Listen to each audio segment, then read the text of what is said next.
Hi everybody. This is a lecture on section 3.2.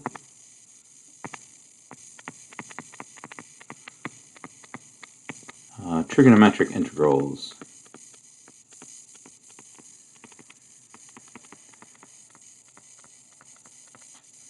So the focus of this section is a little bit narrow, but it's not a new technique. It's just really applying U substitutions in a certain prescribed way. But these types of integrals come up a lot, so it's worth discussing.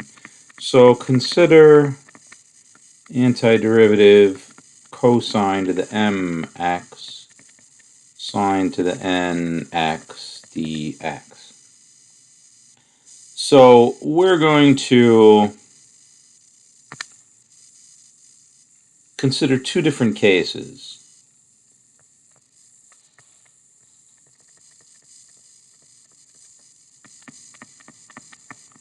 For m and n.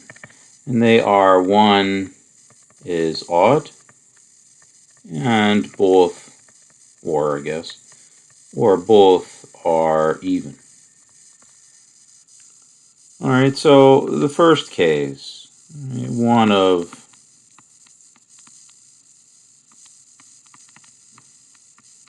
m and n is odd, one or both. So just by example, here's the basic idea. So if you have cosine to the mx times sine, and the m might be odd, okay, but we're going to insist that n is odd and write it as 2k plus 1 x, right? Odd numbers are multiple of 2 plus 1. So cosine of the m, and then the sine exponent is odd. So what you do, you peel off one factor of sine.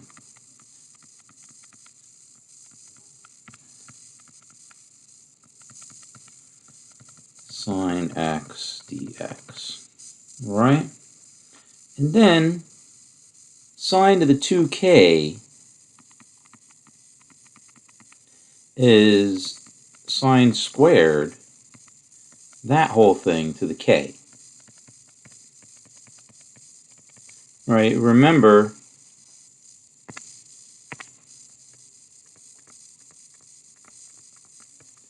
right, a to the b c is equal to a to the b to the c. Right, so sine to the 2k is sine to the 2 to the k. Right? Alright. Now, remember also, use the fact that sine squared x plus cosine squared x equals 1. Sine squared x plus cosine squared x equals 1 means I can turn this sine squared into 1 minus cosine squared.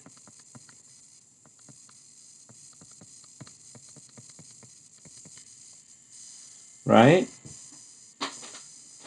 So now I've got only cosines here and just one factor of sine. So we let u equal cosine x. So du is minus sine x dx. So du over minus sine x is dx. So what this becomes now is u to the m, 1 minus u squared to the k, sine x du over minus sine x. The sine x cancels, and we're just left with u to the m, 1 minus u squared to the k du, and then solve, which is just a polynomial.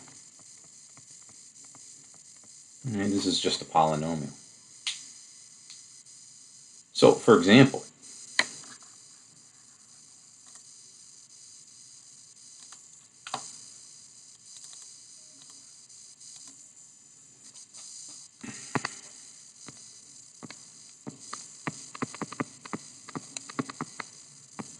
let's just do cosine to the fifth x by itself.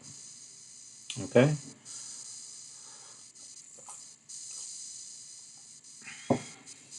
So cosine to the fifth x by itself, the exponent on the cosine is odd. Alright, so we peel off one factor. So this becomes cosine to the fourth x, cosine x dx, which is equal to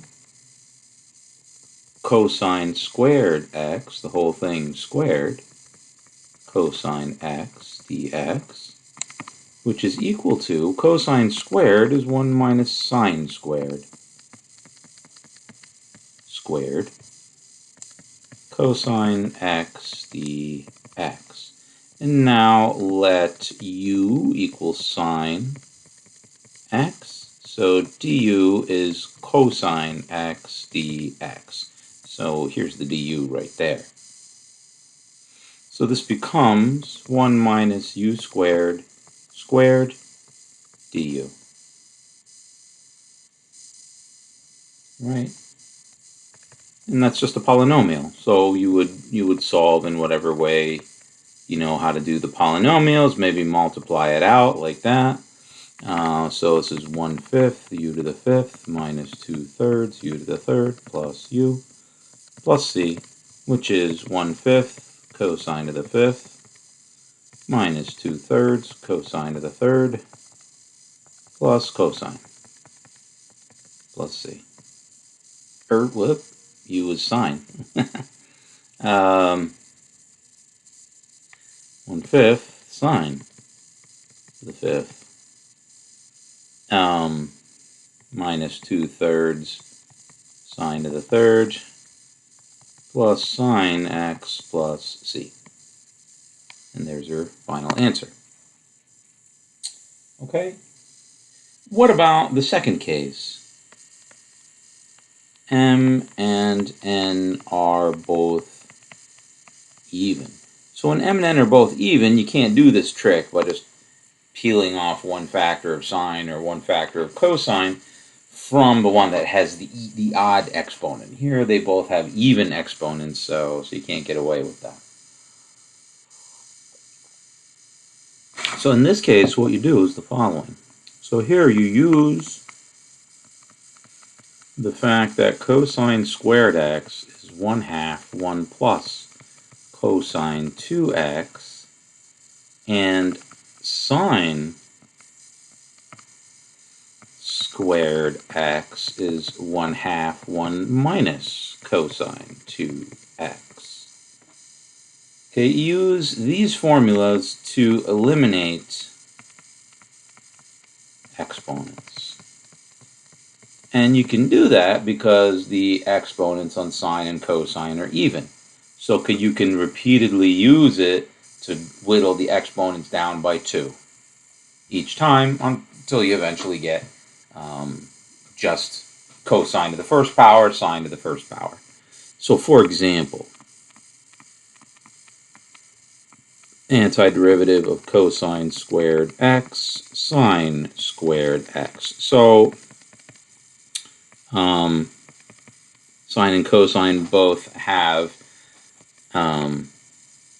even exponents. So the cosine squared is 1/2 1 plus cosine 2x, and the sine squared is 1/2 1 minus cosine 2x dx.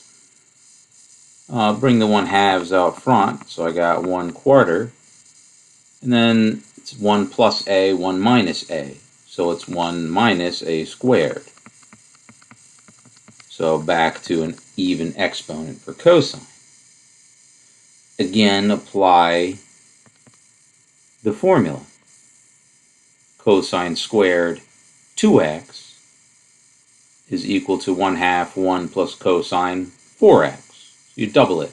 You take the angle here and you double it. Double angle formula, it's often called. So this is 1 minus 1/2 1 plus cosine 4x dx. Lost my 1/2, or 1/4. cleaning up the expression, what do we have? We have 1/4 minus 1/8 minus 1/8 cosine 4x.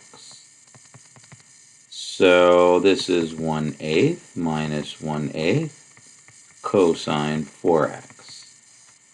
Multiplying through the 1/4 and the 1/2 here and here.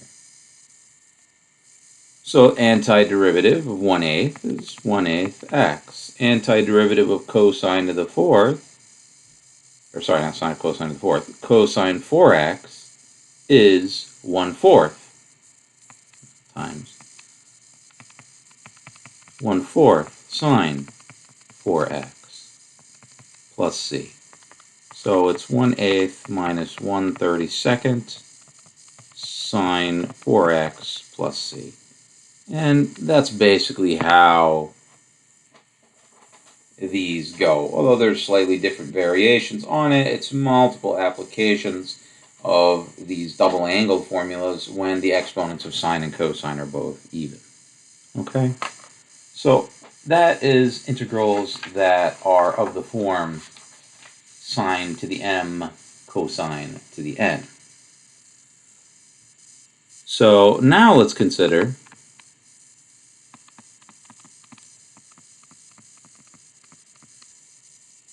antiderivatives of the form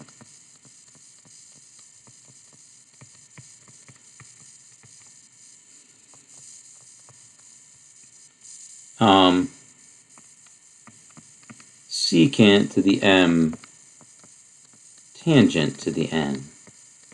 So we did products of sines and cosines, now products of secants and tangents. A similar strategy to employ here.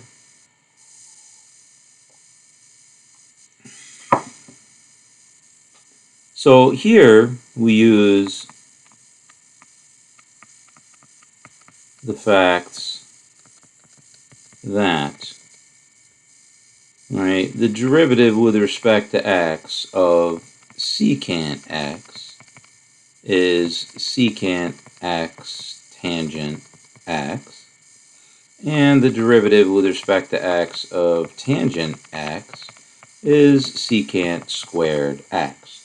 So rather than pulling out a factor of sine or cosine, we pull out a factor secant times tangent or secant squared, because that's the derivative of secant, that's the derivative of tangent. Right, so using the fact that the derivative of secant is this and the derivative of tangent is that, we let secant x, tangent x, and let u equal secant x, or factor out secant squared x and let u equal tangent x. Okay, we also use the fact that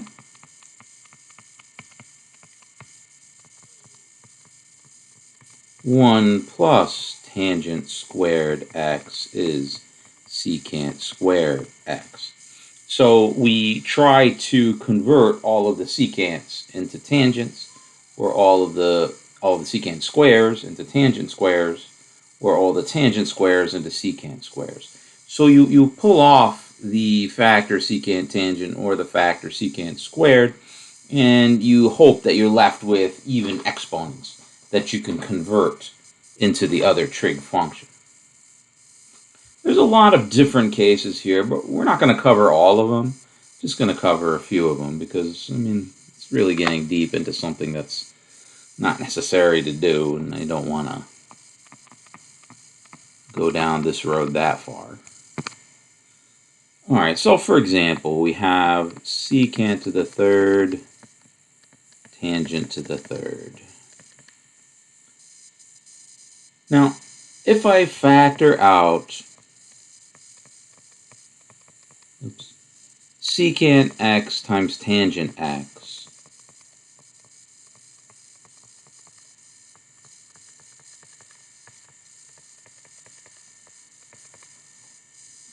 Right? This is the derivative of secant.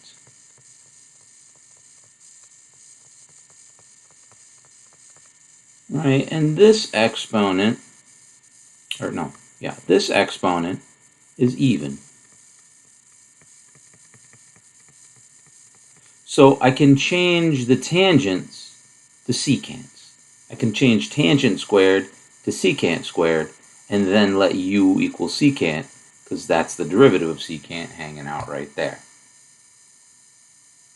Right, so this is equal to, now what was that formula? All right, remember, right, sine squared x plus cosine squared x equal to 1. Dividing both sides by cosine squared x, you have tangent squared x plus 1 is secant squared x. Dividing both sides by cosine squared. So tangent squared is secant squared minus 1. So I can use that for this. So secant squared x, secant squared x minus 1, secant x, tangent x dx. Now let u be secant x. So du is secant x tangent x dx. And there it is right there. Du is secant x tangent x dx. There it is right there.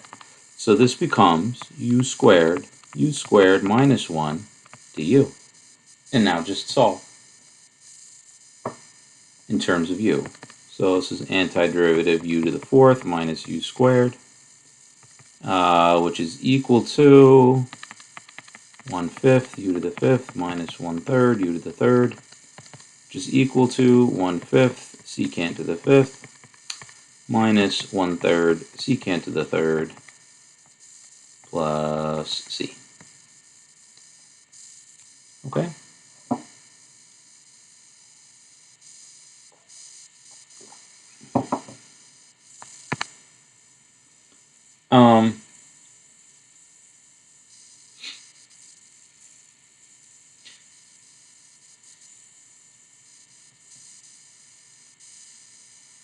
So that's an example where you were able to pull out a factor of secant and tangent, and the exponent on the tangent was even. The other thing now is you want to pull out a factor of tangent or secant squared, and then the exponent on the secant is still even. So if we had something like this, secant to the fourth, let's do secant to the sixth x tangent to the third x. So I'm going to factor out secant squared.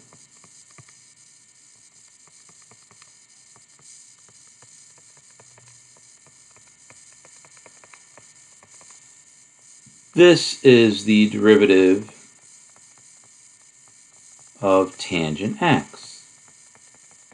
And the exponent on the secant is even. So this is equal to secant squared x squared tangent to the third x secant squared x. Right? Secant squared is tangent squared plus 1.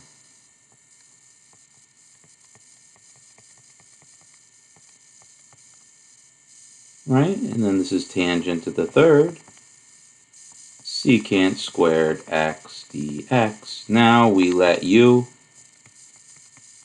equal tangent x. So du is secant squared x dx. And there it is right there. Du is secant squared x dx. So this is equal to u squared plus 1 squared u to the third du, which again is just a polynomial. So we can multiply out the polynomial. So this is u to the fourth plus 2u squared plus 1 times u to the third. So that's u to the seventh plus 2u to the fifth plus u to the third. So we got 1/8 u to the eighth plus 2/6, which is 1/3 u to the sixth plus 1/4 u to the fourth plus c, and then u is equal to tangent.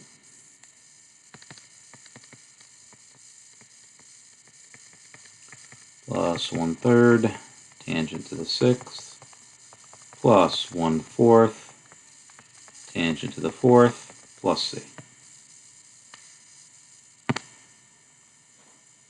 Okay? So that's two cases where things can work out, where you can factor out a derivative of tangent, which is secant squared, or factor out a derivative of secant, which is secant times tangent, and then turn the integral into, and turn the rest of the secants and tangents into all secants or all tangents. This does not always work, and I don't really want to get into it, to all the different cases. It's very specific, and it's not necessarily worth it to delve into it. So these techniques for secant times tangent don't always work.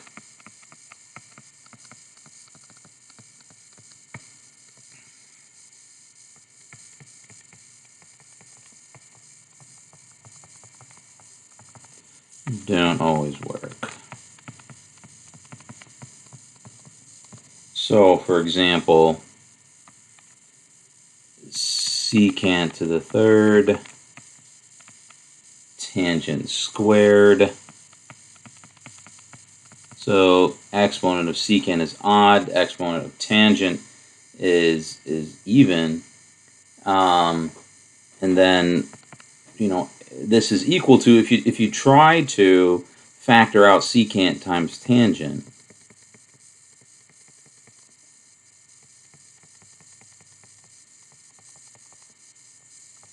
right, the tangent has odd exponent,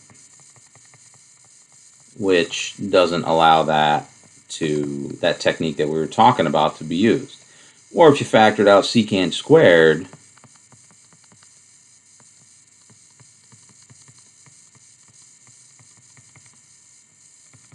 you have an odd exponent on the secant.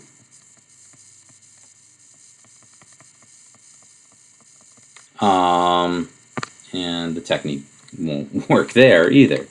So in these cases, what you do is there's a formula essentially for dealing with them, and that formula is based on the usage of integration by parts. But I'm not going to get into it. We're just going to leave the section at that. And if by chance we come up against one of these difficult integrals in the homework, then I'll just explain that specific one, and that'll be all. Okay? All right, so that's it for the lecture on this section.